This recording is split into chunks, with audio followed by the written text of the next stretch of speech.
నమస్కారం, నా పేరు గీత. Welcome to CJRTV.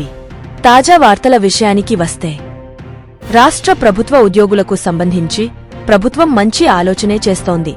కానీ ఆర్థిక ఒత్తిళ్ల కారణంగా అనుకున్నంత చేయలేకపోయాం.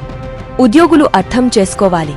మున్ముందు అన్ని డిమాండ్లు నెరవేరుస్తాం అని ప్రభుత్వ సలహాదారు సజ్జల రామకృష్ణారెడ్డి బుజ్జగింపు ధోరణిలో మాట్లాడారు. ఎన్జీఓ సంఘం మాజీ అధ్యక్షుడు బండి శ్రీనివాసరావు పదవీ విరమణ సందర్భంగా తాడేపల్లిలోని సిఎస్ఆర్ కళ్యాణ మండపంలో బుధవారం ఆత్మీయ వీడ్కోలు సన్మాన సభ నిర్వహించారు. సభలో సజ్జల పాల్గొని మాట్లాడారు. అనంతరం మంత్రి బొత్స మాట్లాడుతూ, ఉద్యోగులకు మంత్రుల బృందం ఇచ్చిన హామీలన్నీ నెరవేరుస్తామని, పీఆర్సీ కూడా జులైలో అమలు చేస్తామన్నారు.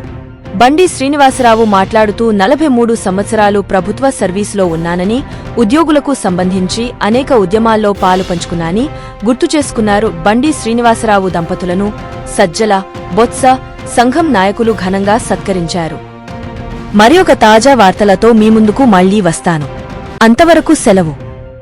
CJRTVని సబ్స్క్రైబ్ చేయండి. ఈ వీడియోను లైక్ చేయడం మరియు షేర్ చేయడం మర్చిపోవద్దు.